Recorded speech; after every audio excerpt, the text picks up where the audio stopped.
We are now broadcasting. So then what happens is the attendees start adding up on the right hand side, which is really exciting. So welcome everyone to a conversation with Dr. Esther Ramsay Jones, who was just frozen on the left, which is never a good sign. Hoping that she'll come back in 1 second. I hope you've got your brews with you.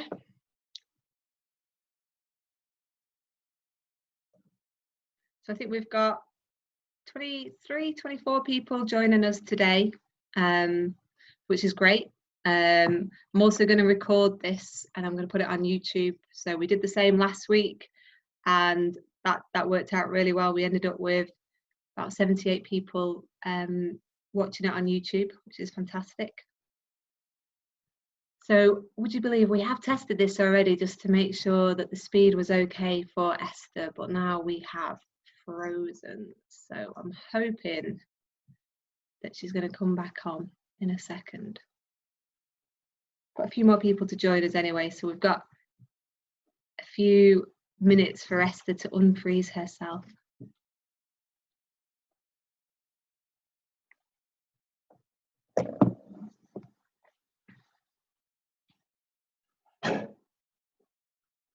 Just say that wasn't me coughing, that was the dog. Oh, we can't even see the dog behind me. There's a dog behind me coughing, that's not me. Just gonna put you all, I'm gonna put myself.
Okay, I'll put this phone down.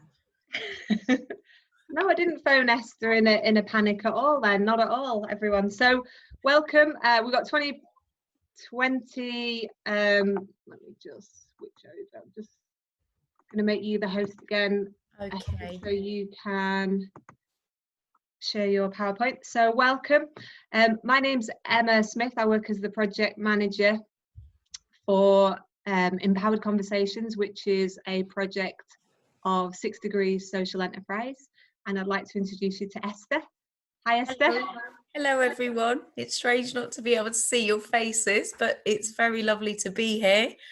I suppose I start with introducing myself. Ordinarily, I'd get to know all of you, but I'll just carry on as planned. So my name's Esther, and what I do for a living these days is work in palliative psychotherapy. So I work with people with neurological conditions, long-term conditions which are more physiological, like COPD and cancer.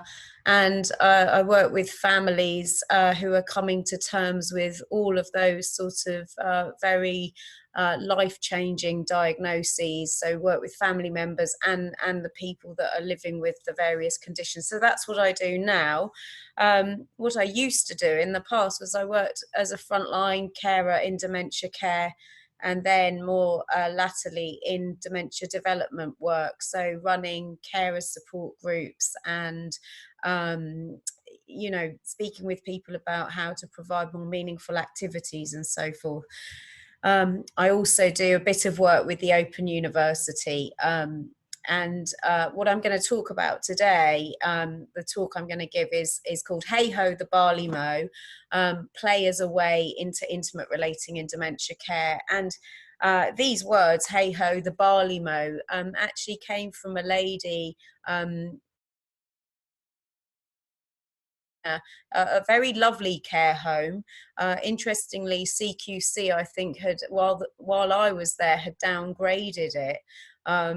But in actual fact, the warmth and spontaneity in the care home was very real. And these were her words. She used to walk around the care home very often saying, "Hey ho, the barley mow," and lots of members of the staff team would repeat those words to her, and it would be this very clear and obvious moment where people would come together in a playful way. So that's the sort of backdrop. I'll flip the sides and just to explain that a little bit more. So this seminar is based on a piece of work I did at PhD level, and I'm going to try not to make it too heavily theoretical and go down sort of all sorts of rabbit holes with psychoanalytic thinking. But just to give you the backdrop, dementia was very, very close to my heart because my grandmother was diagnosed with dementia in her late 80s and lived for a very long time with Alzheimer's disease, and I was very, very close to her. And while of course she had moments of huge anxiety and panic, it was clear that she was experiencing great losses. She nonetheless retained something of this playfulness, which I'll talk about. And so she was one of the reasons, I think, thinking back, although I don't think I was conscious of it, that I got into dementia care, because I'd seen the changes that she experienced. So what I did some time ago now, I can't even remember when, but maybe 2014, I did a study in two different care homes, one social services run and one privately run. And I sat, I was meant to be sitting very quietly in both care homes and doing what we call psychoanalytic observations. And so the idea is, as a psychotherapist, is as you sit and observe, what you're paying a great deal of attention to, other than what's going on in the environment, is how you're feeling as you're observing what you're observing. So that's the basis of it. In the care home that was social services run, I didn't do a lot of sitting because the lady Daphne, who I did most of my observations with, she actually walked around an awful lot. So all of the observations, I think, pretty much were walking observations, which on so many levels was it was a wonderful experience with her, because she in herself was a very playful human being, but also it gave me a sense of this bird's eye view on this particular home. So that's the thinking. I carried out various loosely structured interviews with people with dementia in the care home and members of staff in both care homes, just to get a sort of sense of the different organizational cultures really in both homes. And it was funded by the Open University. So that's the backdrop, and I think I'll leave it at there. But what did I find? It was a piece of work that lasted, I think, 3.5 years altogether. And so, the findings, which I don't think will come as any surprise to anybody here, is that what constitutes good quality dementia care in an institutional setting, I found that fundamentally good relationships, or as a psychoanalyst, Winnicott, who I'll talk about, good enough relationships are vital. So not perfect ones, good enough ones. But what do you need to sustain relationships? You need time, as we all know, and you need resources. What I also found is that in good enough relationships, there were often these aspects of the maternal. So what do I mean by that? I mean that I suppose, and I don't want to sort of say that this is a gendered thing, but there's a sort of quality of mothering in the relationships. Now, from a psychoanalytic point of view, what that means is not, it's not about babying people, not at all. It's not about infantilizing people, but it's about what we might call in my field becoming a container. And what we mean by that is being someone who is able to be receptive to raw and undigested emotions. So, you know, the good stuff as well as the bad stuff. So we might be the joy, the gratitude, the fun, as well as the sadness, the anger, age perhaps.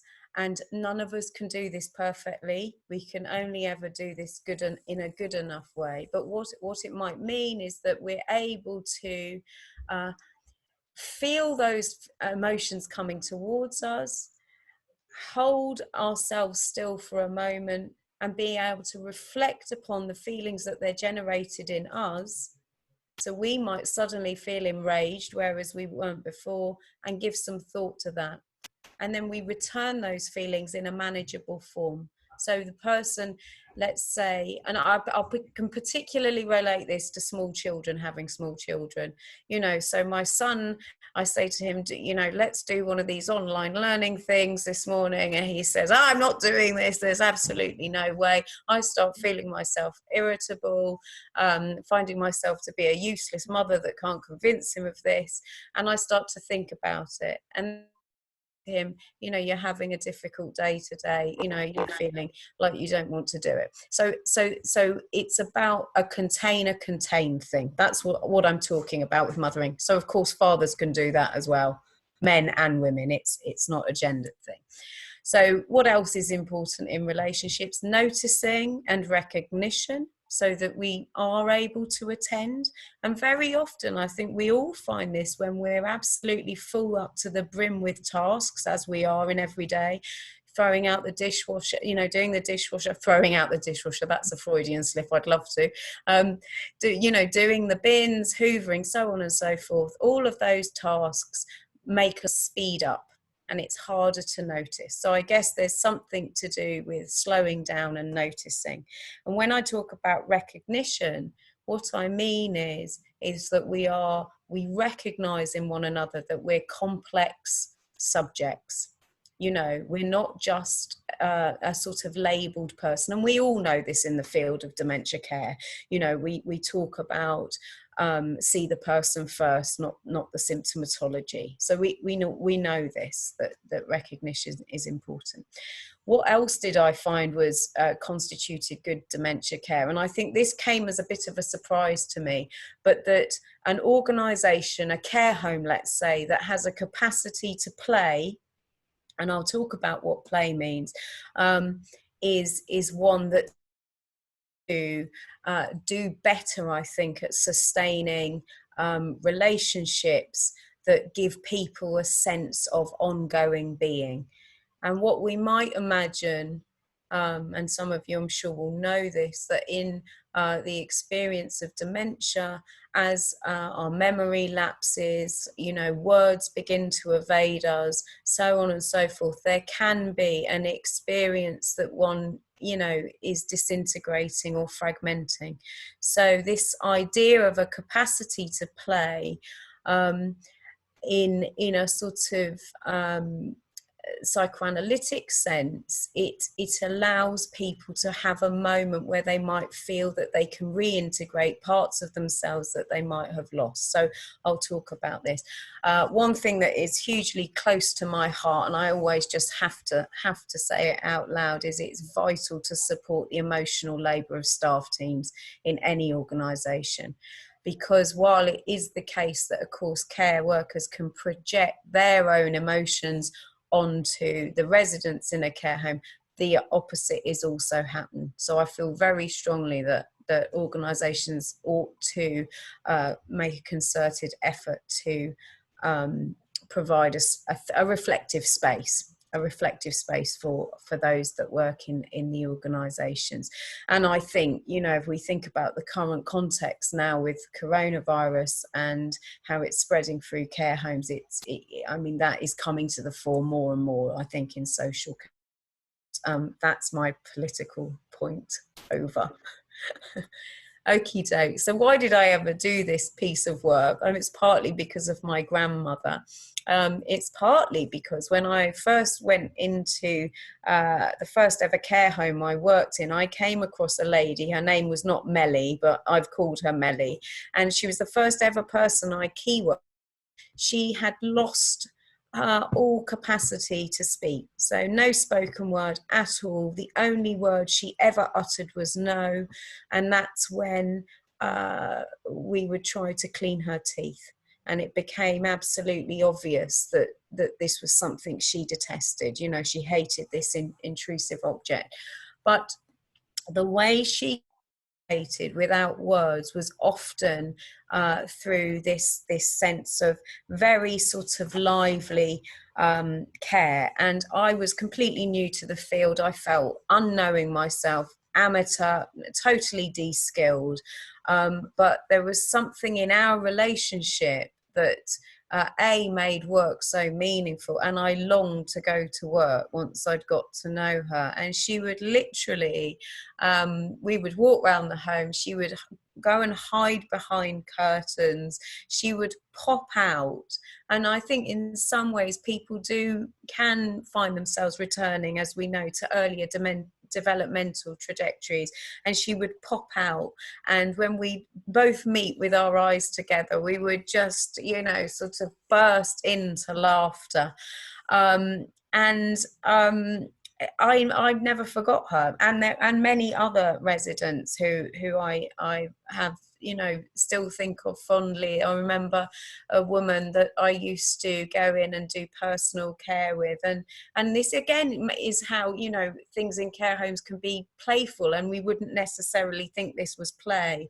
And I would say to her, well, you know, what are you thinking of doing today? And she, I think in her mind, was a woman in her sort of late teens, early 20s, and she'd tell me that she was going off to Hammersmith Palais that day. So we'd turn on a bit of music and we'd sort of do a bit of movement, and then she'd tell me that, you know, she wanted to wear something special that day. So it's just, I guess these are all just these moments of, you know, where something that looks like a task can turn into something playful.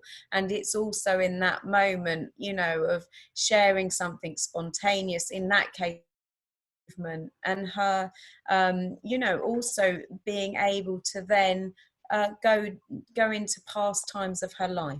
So again, I'm finding ways to get to know her. Um, so um, I won't talk about observational studies, other than if anybody's interested in sort of organisational observation studies, the work of Hinshelwood and I can never say his name, Skogstad, is well worth looking at. They've done a lot of observations in different health and social care settings, looking at the sort of affective flow between workers and how that informs organisational cultures. But what do we mean by play? Well, it's an elusive idea in some respects, and we could be talking about structured activity provision, group work of the kind we might find in day centres or care homes, or any sort of care organisations, you know, sort of very often, and in both care homes that I observed, there were activities like bingo, you know, throwing hulas, arts and crafts, in one of them music therapy. So that is structured activity provision. Now that's not really what I'm talking about in play, because it's timetabled and so on and so forth. However, what I did find in both homes, one than the other though, there are moments of what I'm describing as play happening within the frame of timetabled structured activity. So it's not that it's absent of play, it's just that's not my go-to as play, although it happens in those moments. So what I'm really talking about are those very spontaneous moments of human connection and intimacy, and they can happen anywhere, anytime, and when we're not looking for them. I think it's a case very often of just finding a way to be receptive to them.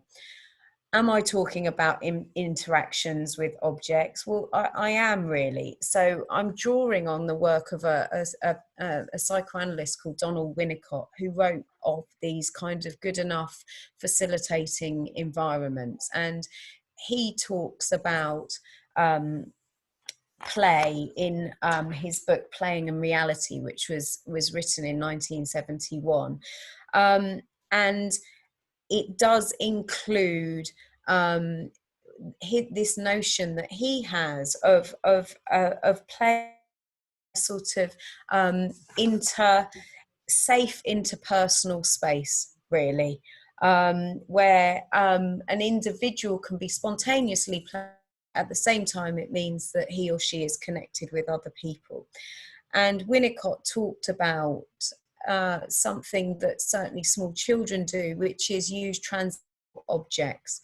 I know any of us that have worked in the care field in dementia, we know that there can be the use of dolls, soft toys, and so on and so forth. So I think that those objects, while sometimes it can be controversial to think about, allow people to move towards objects that they want to encounter in their field. They can become transitional objects too. And I'll talk about transitional objects because I think they can really offer us a way of understanding where someone's well-being might be at times.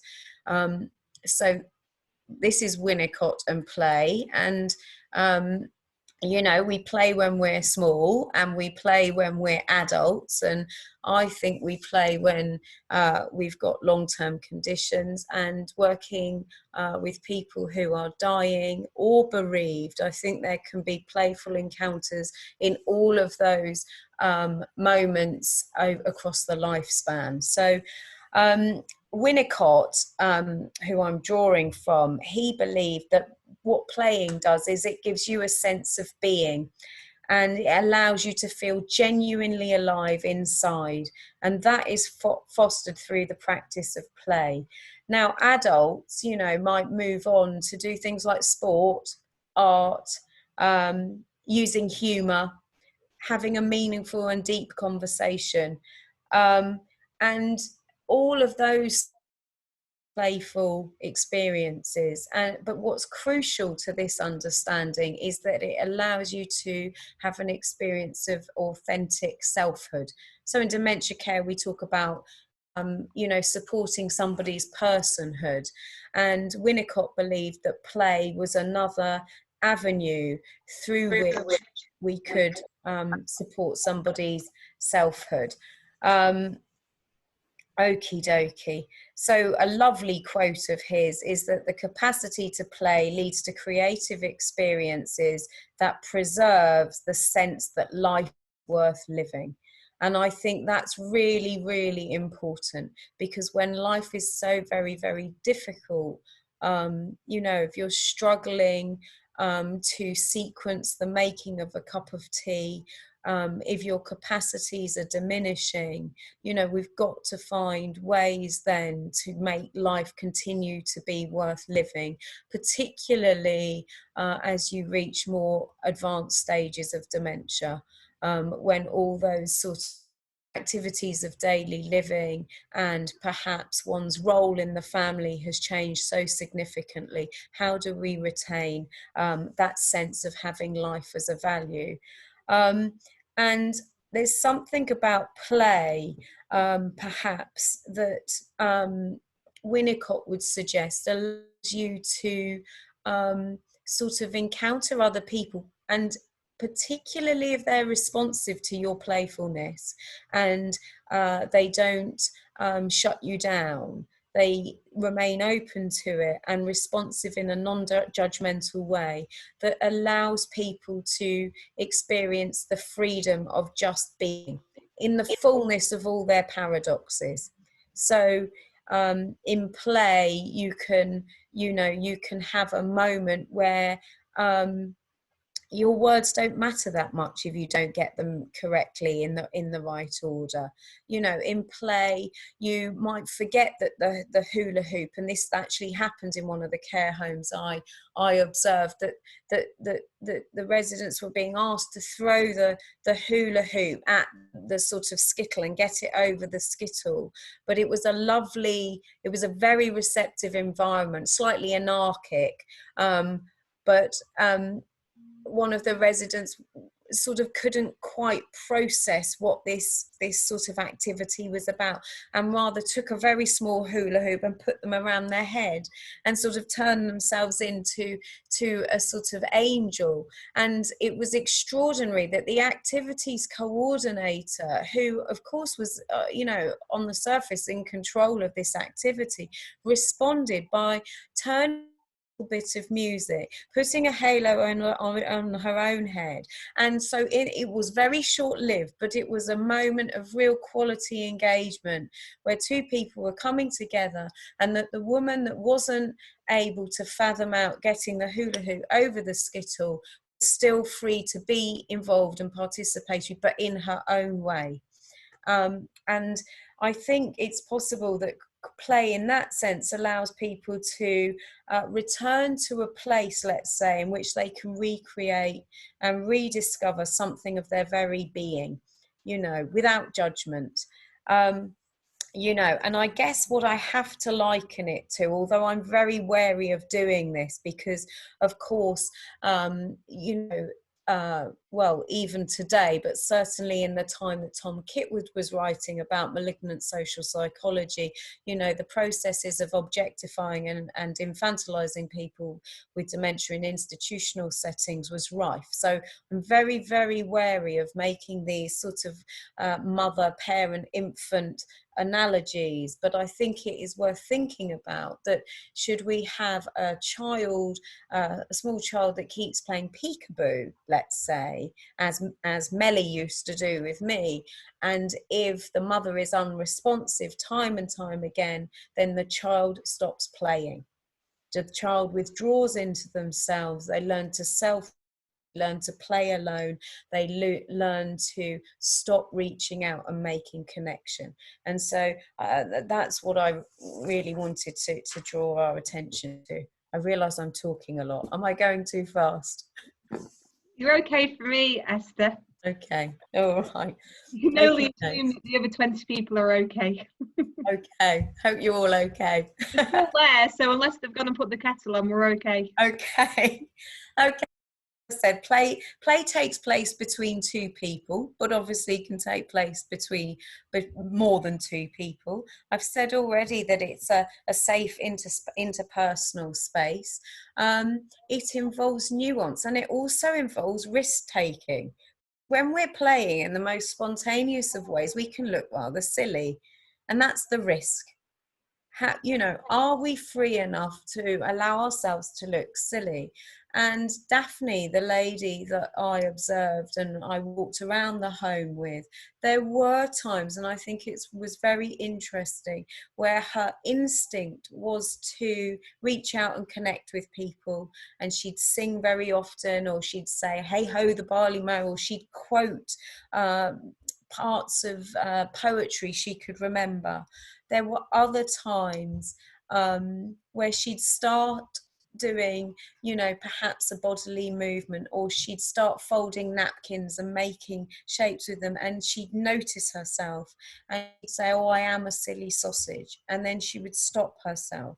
So I began to understand that on those days where she felt that she was with perhaps the care workers, and she also had two very good friends in the care home, when she was with the people she felt at her most ease, she would not articulate that sort of slightly harsh critical voice of, "Oh, I'm being a silly sausage." She'd just be free.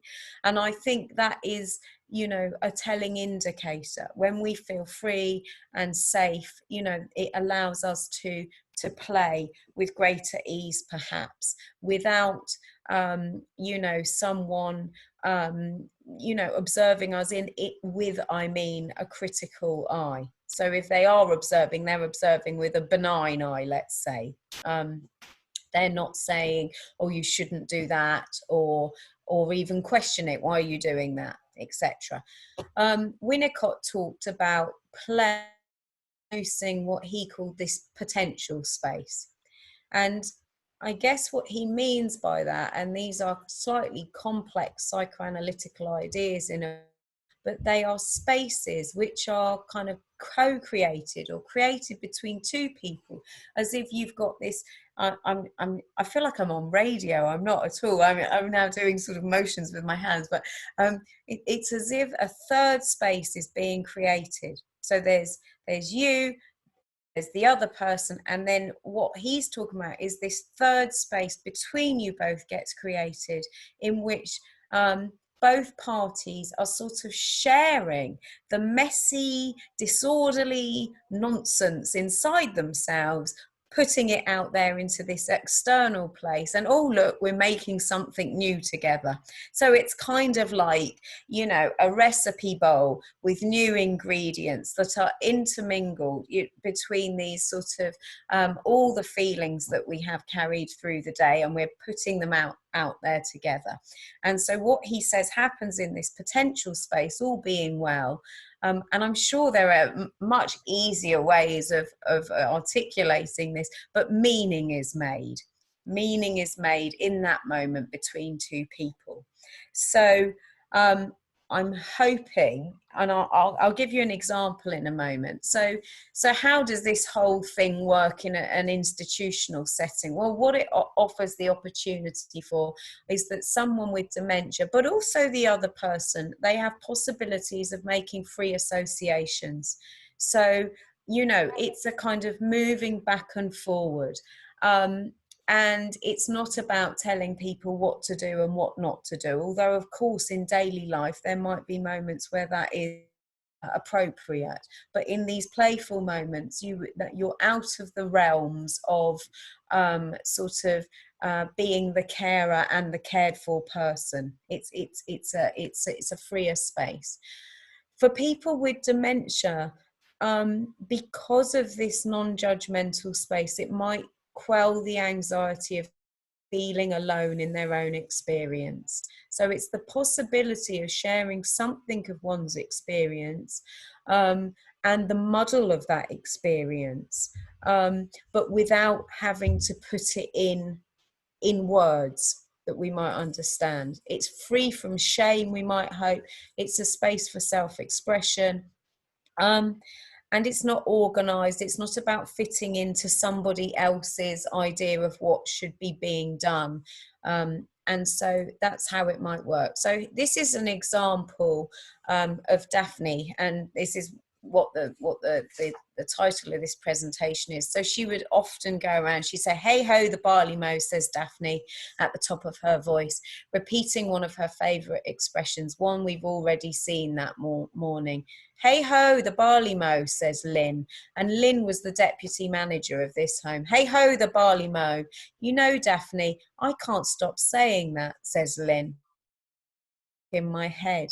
Lynn moves gently closer to Daphne, putting an arm gently around her shoulders. Their heads almost meet, touching.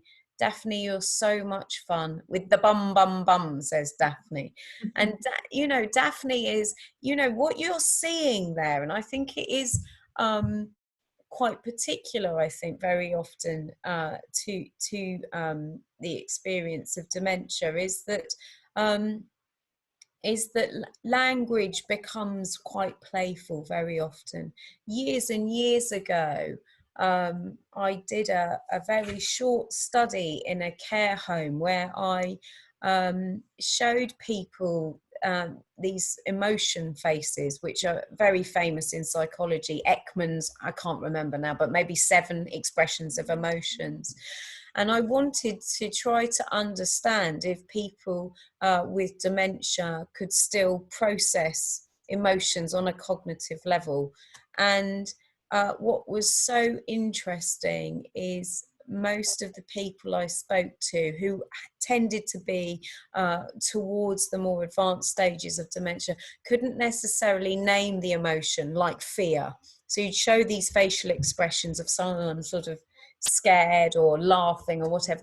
They couldn't necessarily name the word. So the semantic losses were clear, but they might put a sort of almost like a metaphoric, poetic sentence together, which most definitely aligned to the face. So a fear face might have been, oh, there's somebody trying to get into that chap's room. So it made sense, if you see what I mean. And I think what was so striking about Daphne and the way that she connected with people is there was something about the way she just used language that brought people even physically close to her. So, but I think this is a really good example of Daphne and Lynn, you know, who was at the top of the hierarchy in the organisation, making meaning together. You know, just in a corridor, just walking as they were around, I think, towards the lift. And I think what was striking, particularly about this care home, and I'm sure many people would think, oh gosh, no, that wouldn't be suitable. But it at times could be quite untidy.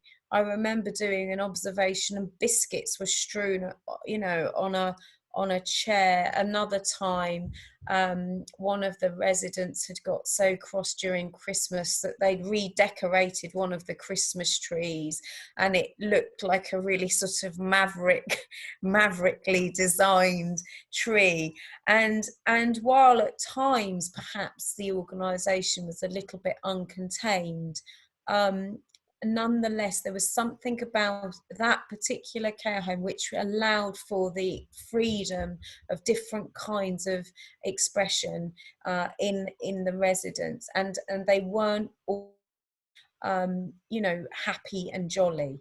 Now, the downside, perhaps, in that organisation is that it could be so lively with all these different personalities that those residents that might have been a bit more withdrawn, might have been closer towards death and dying, I think it was harder to hold them in mind.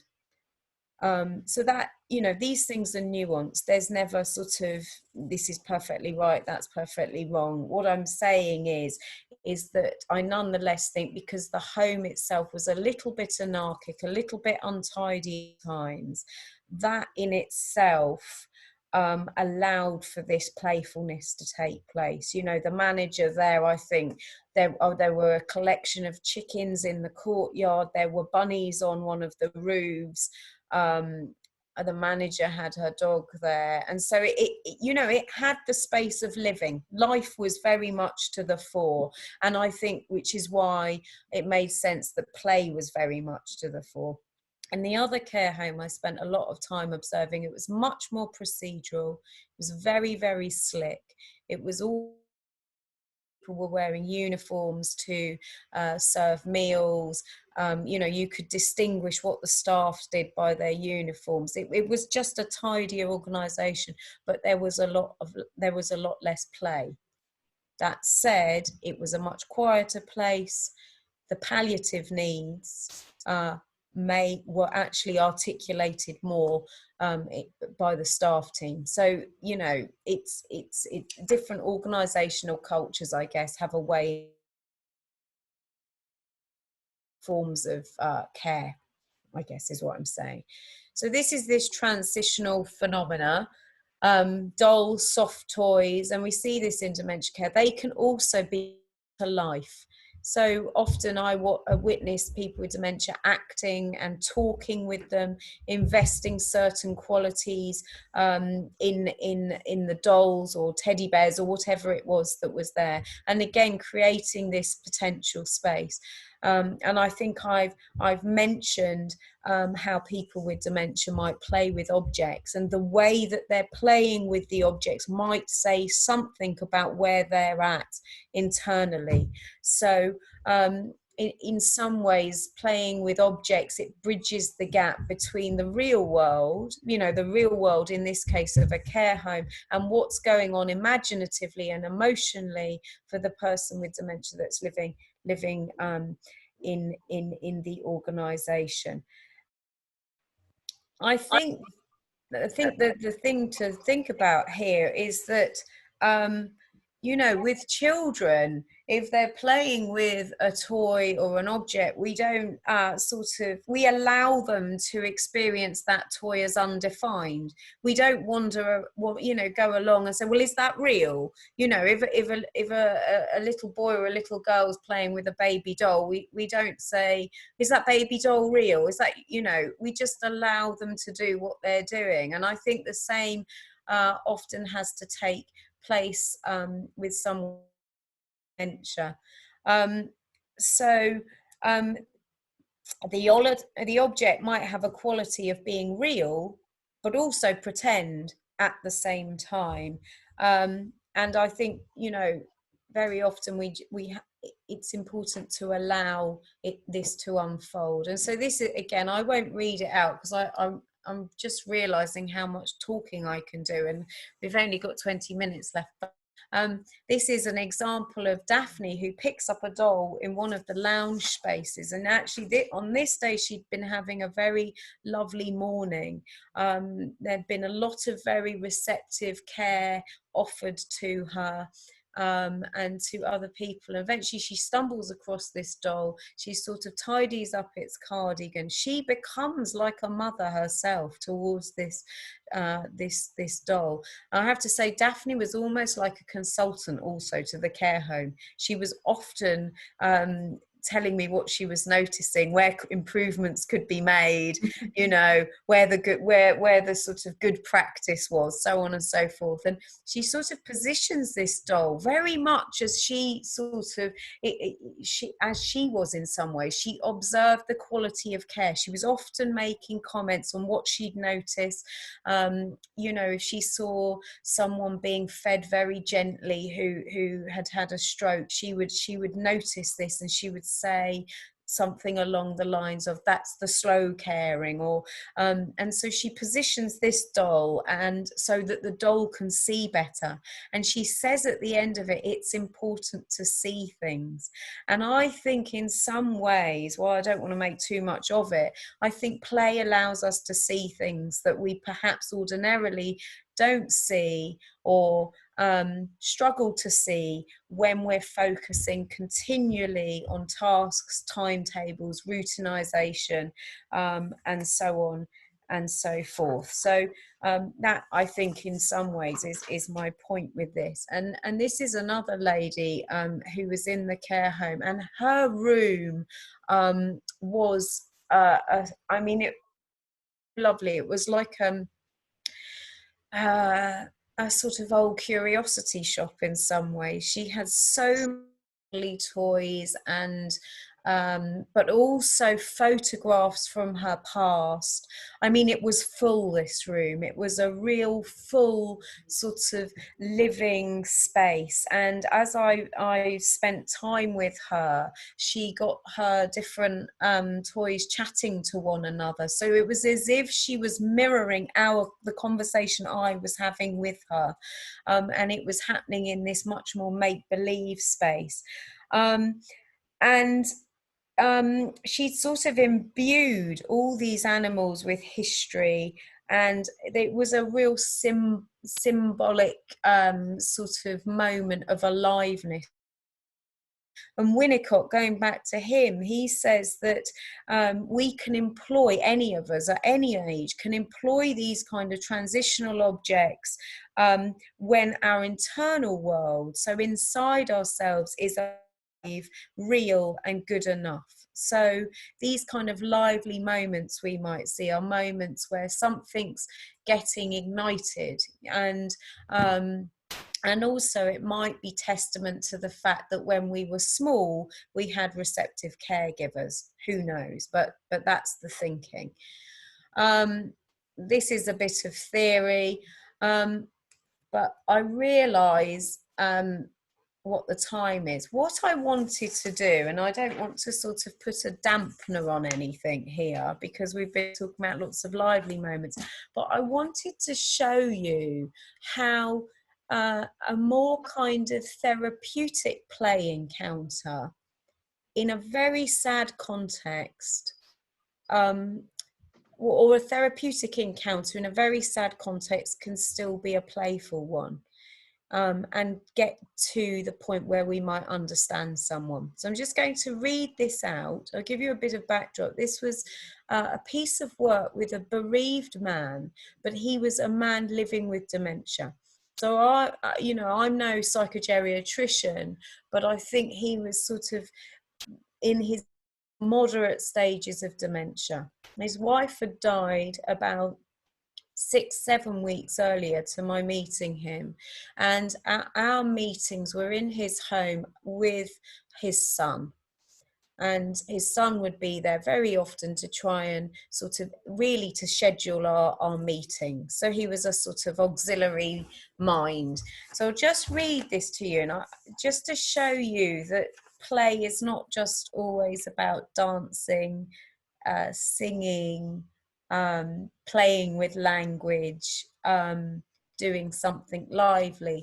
I think what I'm saying is that if our minds can be playful, and by which I mean curious and receptive to another human being, we can get to things that we might not have been able to hear otherwise. So I'll just read this out. We are sitting in his lounge. His wife died several weeks ago. I sit in the chair opposite him, his son on the other side. His wife's chair is empty. He never invites anyone to sit in her chair. I see her, he says, and she's often there when I come back from a walk.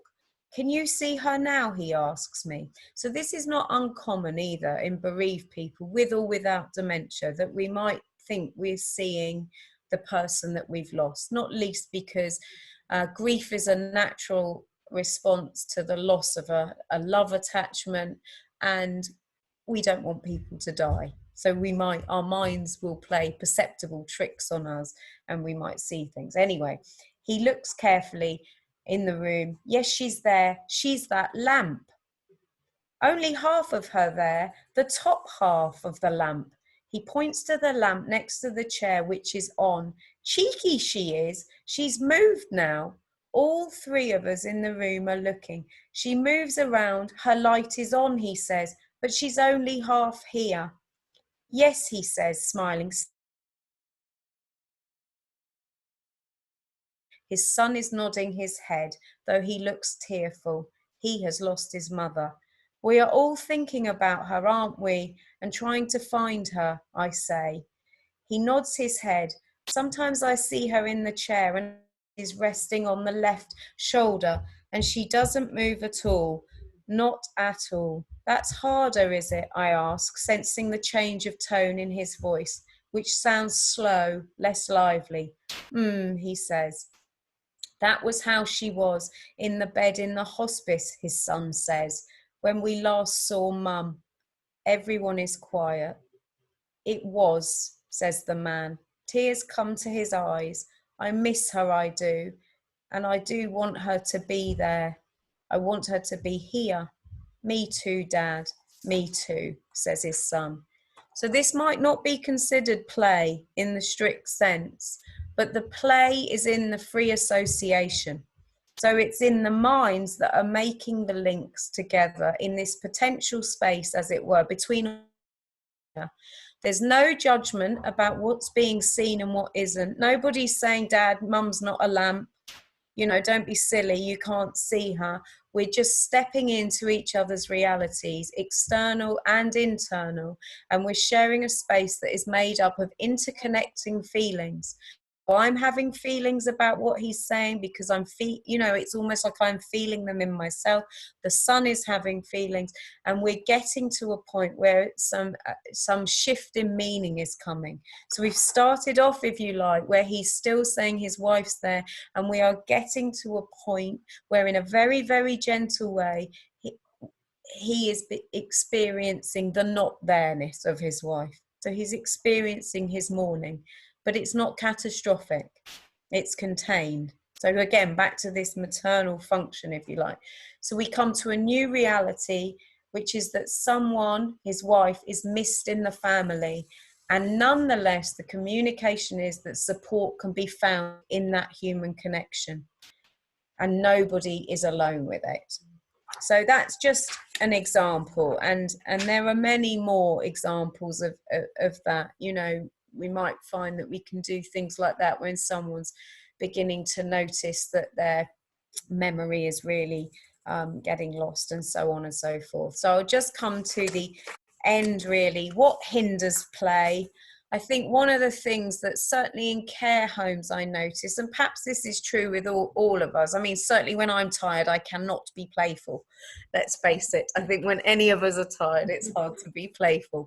But I think, you know, in terms of care homes, fears of getting it right. You know, we're really, really wedded to the idea of something being perfect and having to get it right, then we're going to struggle to play, because play is about messiness, really. It's about, you know, it's about not keeping up appearances, put it that way. It really isn't. And if we want to control someone else, I think it's hard to play then, because bit like in a therapeutic session, if the therapist is too dogmatic, if they're thinking, oh, I must do this according to how my training and my textbooks were, that often fosters a sense of compliance, a lack of play in the client. I think the same rings true with someone with dementia. Too much proceduralism, so I guess, you know, that is too much the ticking of boxes, task orientatedness, that affects our human spontaneity. Although of course there is a place for tasks, none of us would get by without them. Doing this PowerPoint this morning was a task, and so one has to you know, has to have tasks in one's life. So defensive organizational cultures, by which I mean care homes where there is not that space within the organisation to allow people to reflect on the feeling work. So the feeling work in the carers, but the emotional experience of the people who are residing and living there. And another real hindrance, I think, is if you have activities coordinators, and I used to be an activities coordinator, so I know that this can happen, but if all the play work of the organisation gets located in that one individual. So really it's about sharing the culture of play. And I think probably that's enough talking, isn't it? That's brilliant. Thank you, Esther. Can you just change the screen view so we can look at the Q&A? So just close your What do I do? Stop share. Stop share, yeah, and then it'll bring us back into the middle. There we are. Okie dokes. Well, what was a task for you was absolute enjoyment for me, and I'm guessing everybody else, because nobody's left. So that was good, amazing. We're going to have a little Q&A. I think there's one question there already. So anybody who has a question, please get them written down. So we've got one from Martin. Morning, Martin. Morning, My Martin. wife has advanced Lewy body dementia. I've been advised to buy her a realistic baby doll plus accessories. She does have 2 teddy bears already, but do you think she would benefit from a doll? Well, you probably know her a lot better than I do, Martin. I mean, what I've noticed, and I don't want to generalize at all, but often people that have either looked after small children, so they've been teachers of people with early years, or mothers, or fathers, I think have often had a real responsiveness to dolls, because I think there's something about all of us as human beings, I think, even if we want to pretend otherwise, probably have a desire to both care for people and be cared for. You know, I think it's sort of partially ingrained in who we are as human beings. And so I suspect it would give your wife perhaps an opportunity to care for something. I mean, I don't know, but I imagine that the dynamic might have shifted between you two in some ways, and now you find yourself caring for her if she's got advanced stages of Lewy body's dementia. And, you know, at times in your marriage, she cared for you. You know, we sort of flit out of caring, and you know, asymmetry. So husbands care for wives, wives care for husbands, and so maybe she has much less opportunity to show anyone that she's still someone who cares, and that might give her an opportunity, you know, to do that. And, you know, get back in contact with perhaps a nurturing side of he is. I don't know, but I think it's, again, you try things, don't you? I mean, I you know, some of the most curious transition projects, if you like, have worked for people with dementia that you would not necessarily think of. But yeah, I hope that helps. Thank you, Esther. Okay, so we've got a question from Joy. Joy's a friend of ours living in Salford. She's a younger person living with dementia, and she's asked, what sort of play would you suggest for younger people? Gosh, that's, you know, it's, I what I always think is this is a funny answer. I think we all know ourselves better than anyone else does, really, and so your play would look different, I'm sure, to my play, and to play of people with different generations. But I think what's really interesting about play is you sort of, you've got a sense of what you might like, and you've also got to be alert to not knowing yourself. So there's something about play that also allows you to not know yourself. So you go, oh no, I don't like that, I'm going to try something else. So I think it's about starting with you, and seeing what you like, taking the risks, try new things. But I think what's most beneficial though is also seeing if you can find other people that might want to join in with you in some way.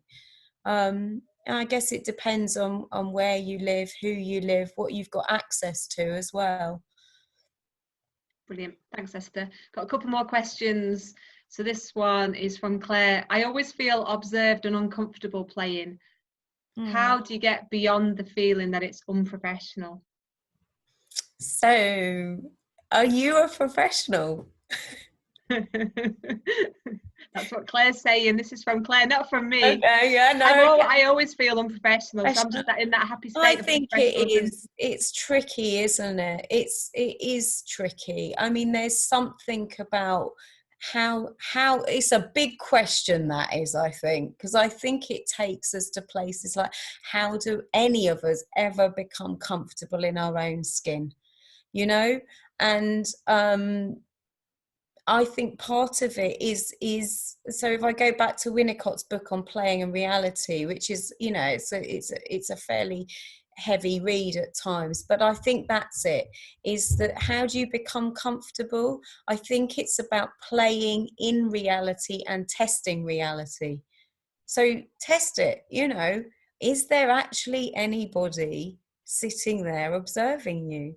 Is anyone making a critical comment afterwards? Or is this something, you know, own mind, which is, you know, you're telling yourself off almost?